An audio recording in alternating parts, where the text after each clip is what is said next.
Hello students, how are you all? I hope you all are doing well and healthy at your home. Students, today we will start a new lesson number 1, पत्र एवं diary. बच्चों, पत्र लेखन एवं diary लेखन एक कला है, क्योंकि पत्रों की दुनिया अत्यंत निराली है और अनोखी भी है। पत्र जो काम कर सकते हैं वह संचार का आधुनिक साधन नहीं कर सकता। पत्र धरोहर हो सकते हैं लेकिन एसएमएस नहीं, क्योंकि पत्रों को हम सहज कर रख सकते हैं, पर एसएमएस संदेश को हम जल्दी ही भूल जाते हैं। तमाम महान हस्तियों की तो सबसे बड़ी यादगार या धरोहर इनके द्वारा लिखे गए पत्र ही हैं। अतः पत्र लेखन की कला का ज्ञान होना आवश्यक है। Now let's start reading.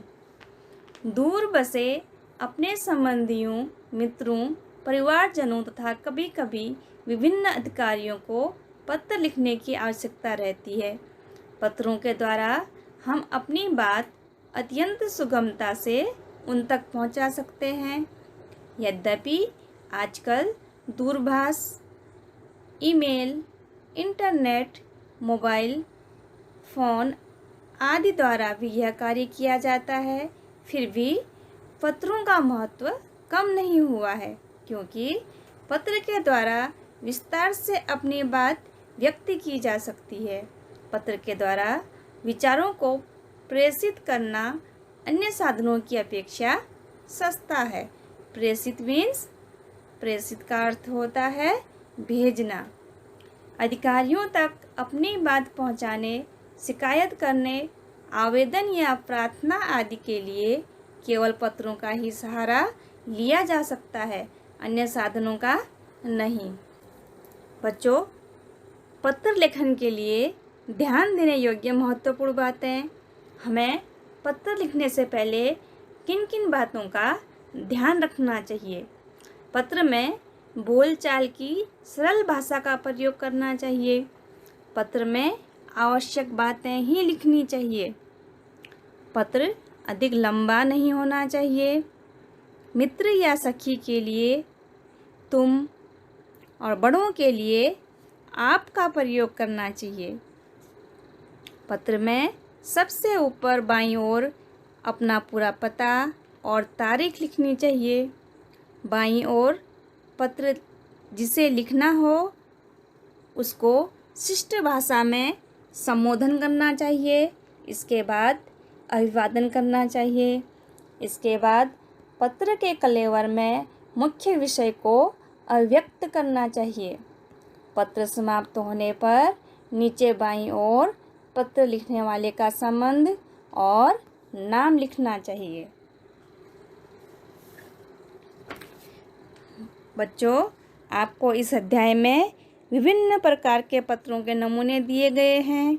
आपको प्रत्येक पत्र ध्यानपूर्वक पढ़ना है और प्रत्येक पत्र की विशेषताओं को समझना है, और यह ध्यान में रखिए कि प्रकार के अनुसार पत्र में खास तौर पर कौन कौन सी बातें लिखी जाती हैं। पहला पत्र है निमंत्रण पत्र। जन्मदिन के अवसर पर उपस्थित रहने के लिए मित्र को निमंत्रण पत्र। पत्र में सबसे ऊपर बाईं ओर अपना पूरा पता और तारीख लिखनी चाहिए। तो इस पत्र में सबसे पहले बाईं ओर अपने घर का पता और तारीख लिखी हुई है। 90 बुद्धनगर सोसाइटी, लिंबायत, सूरत 394210, 8 अगस्त 2011। प्रिय मित्र स्नेहल। मित्र को पत्र लिख रहे हैं तो प्रिय करके संबोधन किया है। प्रिय मित्र स्नेहल, सप्रेम स्मरण। तुम्हें यह जानकर खुशी होगी कि अगले रविवार को मेरा जन्मदिन है। इस बार तो छुट्टी के दिन ही मेरा जन्मदिन है, इसलिए मैं अपने सभी मित्रों को बुलाना चाहता हूँ और उन सबको आज निमंत्रण भेज रहा हूँ। तुम जानते ही हो कि सालगिरह का दिन कितने आनंद का दिन होता है। उस दिन हमारे कई रिश्तेदार भी यहाँ आएंगे। विपिन, साजिद, प्रशांत, सानिया आदि सब अवश्य आएंगे। मैं चाहता हूँ कि तुम भी उस दिन यहाँ ज़रूर आओ। यदि तुम नहीं आओगे तो हम सबको बुरा लगेगा। हम तो उस दिन सारा समय आनंद में बिताना चाहते हैं। दिन भर भोजन, जलसा, खेल आदि होगा और रात को सिनेमा भी देखने जाएंगे। मुझे आशा है कि इस अवसर पर तुम जरूर आओगे और मेरे उत्साह और आनंद को बढ़ाओगे। तुम्हारे माता पिता को सादर चरण स्पर्श, छोटे भाई कमल और बहन संगीता को प्यार। तुम्हारे आगमन की प्रतीक्षा करूँगा। तुम्हारा मित्र साहिल। भी दूसरा पत्र है बधाई पत्र। सालगिरह, जन्मदिन पर बधाई पत्र। सबसे पहले हम घर का पता लिखेंगे। शांति सदन, रावपुरा, बड़ौदा, 10 अगस्त 2011। प्रिय मित्र साहिल, सप्रेम स्मरण। कल ही तुम्हारा पत्र मिला तो हम सब बहुत खुश हुए। हमें तुम्हारी सालगिरह का निमंत्रण भी मिला और यह जानकर विशेष प्रसन्नता हुई कि कल ही तुम्हारी सालगिरह है। इधर माँ कुछ दिनों से बीमार रहती है और पिताजी को तो सुबह 10 बजे ही दफ्तर जाना पड़ता है। दर्शना को भी सुबह स्कूल जाना पड़ता है और वह तो अभी छोटी है। इसी कारण घर का बोझ मुझ पर ही है। अब तुम ही कहो, यह सारा बोझ किसको सौंपकर तुमसे आ मिलूं? मेरे दिल में तो बहुत होता है कि इस शुभ अवसर पर उड़कर तुम्हारे पास आ जाऊं, परंतु घर की स्थिति का विचार करके विवश हो जाता हूं और मन करते हुए भी नहीं आ सकता। तुम तो अब 1 साल बड़े हो गए हो। इस अवसर पर मैं तुम्हें बधाई क्यों न दूं? मैं तो चाहता हूँ कि बार बार तुम्हारी सालगिरह आया करे और हमें खुशियाँ मनाने का मौका मिले। इस मंगल अवसर पर उपस्थित न रह सकते हुए भी मेरे दिल में तुम्हारे लिए शुभकामना है। मैं चाहता हूँ कि ईश्वर तुम्हें चिरंजीव रखे और तुम्हारा नया वर्ष शुभदायी हो। चिरंजीव मीन्स लंबी उम्र दे। तुम्हारा मित्र स्नेहल। आपका तीसरा पत्र है आश्वासन पत्र। खेल महाकुंभ में असफल अच्छा प्रदर्शन नहीं करने पर सखी को आश्वासन पत्र। बच्चों, हमें अपने मित्र को आश्वासन देने के लिए पत्र इस प्रकार से लिखेंगे। सबसे पहले बाईं तरफ घर का पता, फिर मित्र को प्रिय सखी करके संबोधन किया गया है। घर का पता है मंत्र छाया, स्टेशन रोड, कालूपुर, अहमदाबाद, 17 नवंबर 2011। प्रिय सखी जागृति, सप्रेम स्मृति। आज तुम्हारे पिताजी से फ़ोन द्वारा पता चला कि तुम खेल महाकुंभ में चक्र फेंक प्रतियोगिता में असफल रही हो। इस समाचार से मुझे बहुत दुख हुआ कि तुम्हारा इस प्रतियोगिता में प्रदर्शन अच्छा नहीं रहा।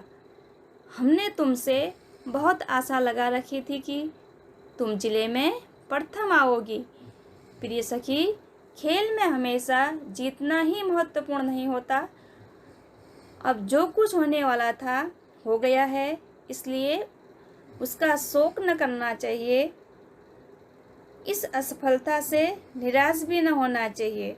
असफलता भी सफलता का सोपान है। सफलता उन्हीं के चरण चूमती है जो अपने ध्येय प्राप्ति के मार्ग में डटे रहते हैं। अब निराश या हतोत्साह होने से कोई फायदा नहीं है। मैं चाहती हूँ कि अब तुम दुगने उत्साह से अभ्यास करो तो अगले साल तुम्हें अवश्य सफलता मिलेगी और तुम अपने ज़िले में ही नहीं गुजरात में प्रथम आओगी। मुझे आशा है कि तुम मेरी बात मानोगी और अपने अभ्यास में मनोयोग से लग जाओगी। पत्र समाप्ति पर बाईं तरफ तुम्हारी सखी अवनी। अगला पत्र है अनुमति पत्र। प्रवास में जाने की अनुमति के लिए पिता को पत्र। बच्चों, प्रवास में जाने की अनुमति के लिए पिता को इस प्रकार से पत्र लिखेंगे। बच्चों, बहुत बच्चे घर से दूर छात्रालय में रहते हैं। अगर उन्हें प्रवास में जाना है तो उनका पत्र इस तरह से होगा। सबसे पहले आप जहाँ पे रहते हैं उस जगह का पता लिखेंगे। जीवन भारती छात्रालय, स्टेशन रोड, दाहोद, 29 सितंबर 2011। और उसके बाद पिताजी को पूज्य पिताजी करके संबोधन करेंगे। पूज्य पिताजी, सादर प्रणाम। आपका पत्र मिला, सबकी कुशलता जानकर बड़ी खुशी हुई। आप मेरी जरा भी चिंता न करें। आपको सूचित करते हुए मुझे खुशी हो रही है कि हमारी कक्षा के सब विद्यार्थी अगले महीने 17 तारीख को अजंता एलोरा की गुफाएं देखने जाने वाले हैं। मैं भी उस प्रवास में सम्मिलित होना चाहता हूँ। स्कूल बस की व्यवस्था की गई है। यह प्रवास 3 दिन का रहेगा और 800 रुपये का खर्चा आएगा। इस प्रवास में बहुत से दर्शनीय स्थल देखने को मिलेंगे। मेरे सभी साथी मनीष, साहिल, श्रेया, जाकिर, वहीदा, गुरमीत और डेविड भी इस प्रवास में जाने वाले हैं। मैं भी इस प्रवास में शामिल होना चाहता हूँ। आप पत्र द्वारा इस प्रवास के लिए मुझे अनुमति देने और 800 रुपये मनी ऑर्डर से भेजने की कृपा करें।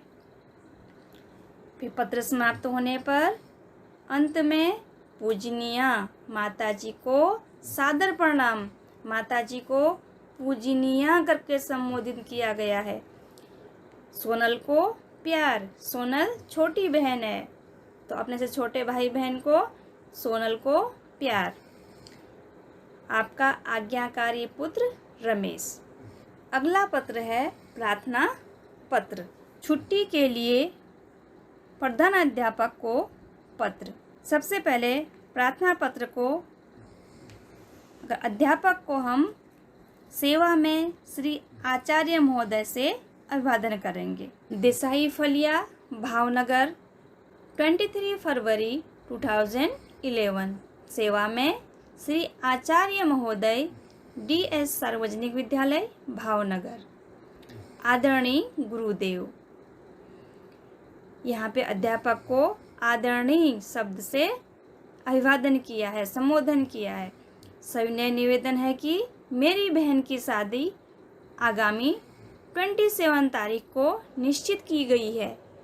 मैं उसका इकलौता भाई हूँ। हम लोगों के यहाँ शादी की कितनी धूम रहती है, इससे तो आप अनजान नहीं हैं। फलतः मैं तारीख 24 से 28 5 दिन तक विद्यालय में उपस्थित नहीं हो सकूँगा। पिताजी का पत्र इस प्रार्थना पत्र के साथ भेज रहा हूँ। आशा है आप मुझे यह अवकाश प्रदान करने की कृपा करेंगे। इसके लिए मैं सदैव आपका कृतज्ञ रहूँगा। प्रार्थना पत्र समाप्त होने के बाद यहाँ पे आपको लिखना है, इसके लिए मैं सदैव आपका कृतज्ञ रहूँगा। आपका आज्ञाकारी छात्र। यहाँ पे छात्र अपना नाम लिखेंगे, मनोज पटेल। क्रमांक मीन्स रोल नंबर, क्रमांक 25, वर्ग 8 ओ। अगला पत्र है कार्यालयी पत्र। स्वास्थ्य अधिकारी को गंदगी के बारे में शिकायती पत्र। कार्यालयी पत्र लिखते समय सबसे पहले बाईं तरफ तारीख लिखेंगे। कार्यालयी पत्र को सेवा में लिखकर अभिवादन करेंगे। स्वास्थ्य अधिकारी को गंदगी के बारे में शिकायत पत्र। तारीख 20 मई 2011। सेवा में स्वास्थ्य अधिकारी महोदय, महानगर पालिका बड़ौदा। मान्यवर, यहाँ पे मान्यवर शब्द से संबोधन किया गया है। सविनय निवेदन है कि मैं गायत्री मोहल्ले में रहता हूँ। यह मोहल्ला पिछले कई दिनों से ठीक से साफ नहीं हो रहा है। आजकल शादी का मौसम है। रास्ते पर गंदगी फैली है। पास के कूड़ेदान डस्टबिन में सब जूठन डाल जाते हैं। बदबू के कारण पिछले 2 दिन से तो यह हाल हो गया है कि वहाँ से आना जाना भी मुश्किल हो गया है। आने जाने वाले सभी लोग परेशान हो रहे हैं। यहाँ गंदगी को शीघ्र न हटाया गया तो मोहल्ले भर में बीमारी फैल जाने का डर है। आशा है आप शीघ्र ही उसे हटवाने की व्यवस्था करेंगे। पत्र समाप्त करने पर बाईं तरफ आपको अपने घर का पता लिखना है। आपका विनम्र सेवक सुरेश भाई मौ परमार, गायत्री मोहल्ला बड़ौदा। अगला पत्र है व्यावसायिक पत्र। पुस्तकें भेजने के लिए पुस्तक विक्रेता को पत्र। सबसे पहले व्यावसायिक पत्र में बाईं तरफ तारीख लिखेंगे। उसके बाद व्यावसायिक पत्र को सेवा में लिखकर अभिवादन करेंगे। सबसे बाईं तरफ तारीख 10 जुलाई 2011। सेवा में व्यवस्थापक श्री गजानन पुस्तकालय, सुभाष रोड, वलसाड़। महोदय, मुझे निम्नलिखित पुस्तकों की आवश्यकता है।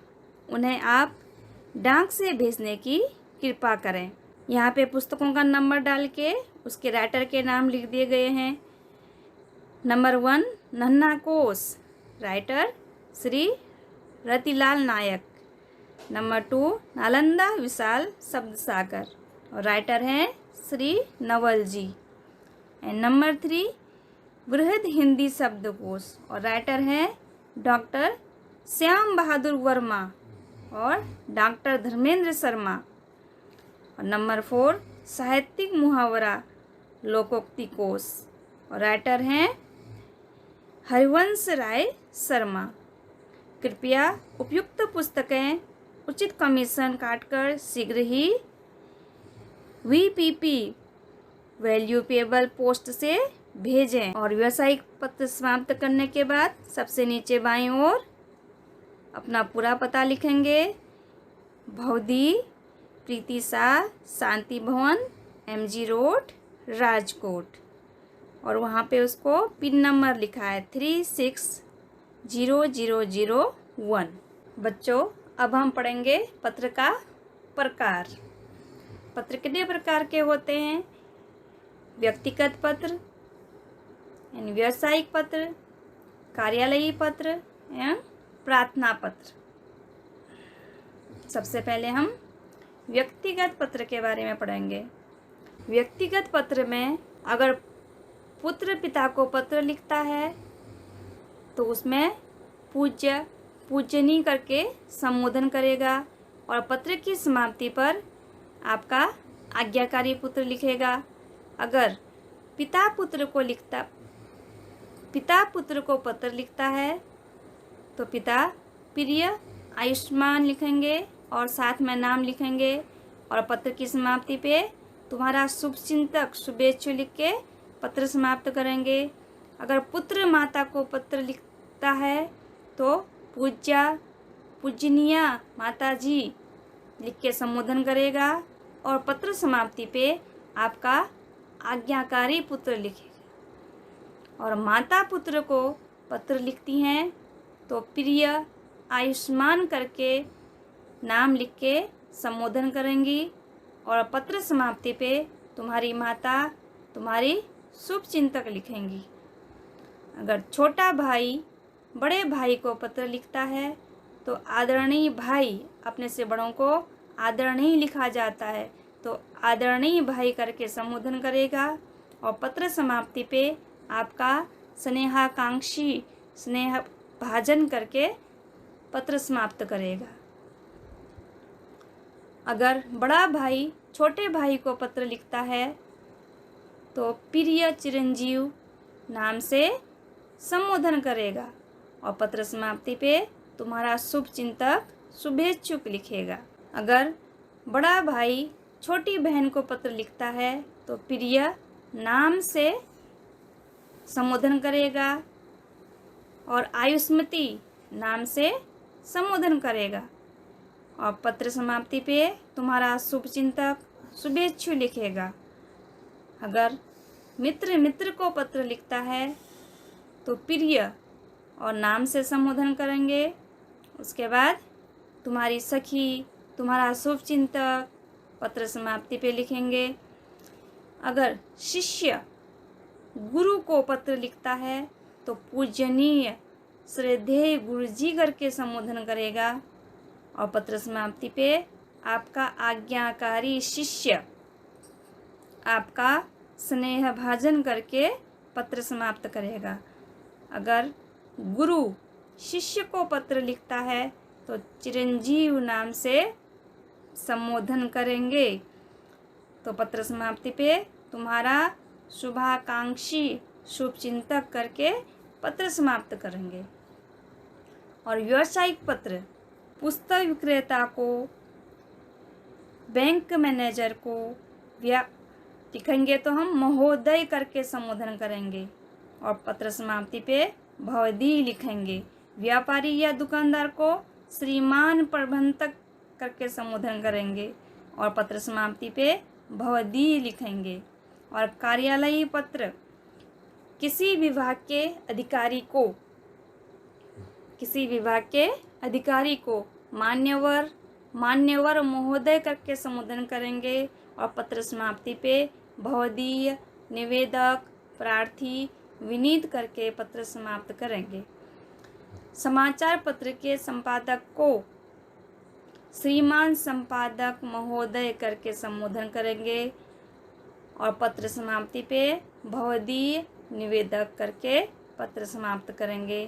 और प्रार्थना पत्र प्रधानाचार्य को श्रीमान प्रधानाचार्य महोदय करके संबोधन किया जाएगा और पत्र समाप्ति पे विनीत, प्रार्थी, कृपाकांक्षी, आपका आज्ञाकारी शिष्य, आपकी आज्ञाकारिणी शिष्या करके पत्र समाप्ति किया जाएगा।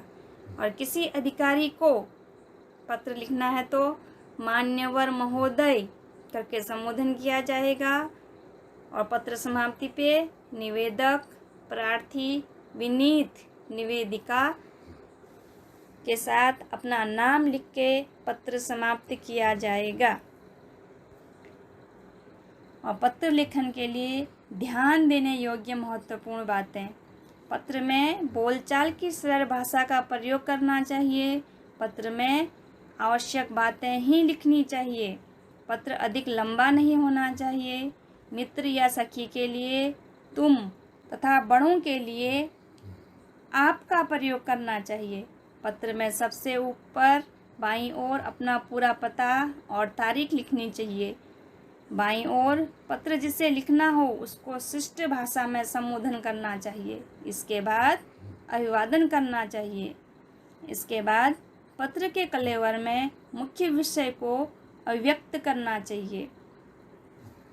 पत्र समाप्त होने पर नीचे बाईं ओर पत्र लिखने वाले का संबंध और नाम लिखना चाहिए। संदेश व्यवहार के चित्र। संदेश व्यवहार के चित्र देखिए और समझिए। बच्चों, संदेश व्यवहार की परंपरा बहुत पुरानी है। पुराने ज़माने में प्रशिक्षित कबूतरों द्वारा पत्राचार होता था। फिर यह काम संदेश वाहकों द्वारा होने लगा। राजा महाराजाओं के ज़माने में पैदल चलकर या घुड़सवार संदेश वाहक संदेश पहुंचाने का काम करते थे। आप जैसे कि देख सकते हैं, प्रथम चित्र में कबूतर का चित्र है और दूसरे में संदेश वाहक का चित्र है और थर्ड नंबर में आधुनिक युग में डाकघर पत्राचार का दायित्व संभालते हैं। पहले केवल पोस्ट कार्ड का उपयोग किया जाता था। 4 नंबर की पिक्चर में पोस्ट कार्ड है। पहले केवल पोस्ट कार्ड का उपयोग किया जाता था, फिर निजी पत्रों की गोपनीयता के लिए लिफाफे का उपयोग होने लगा, फिर अंतर्देशीय पत्र का भी उपयोग शुरू हुआ।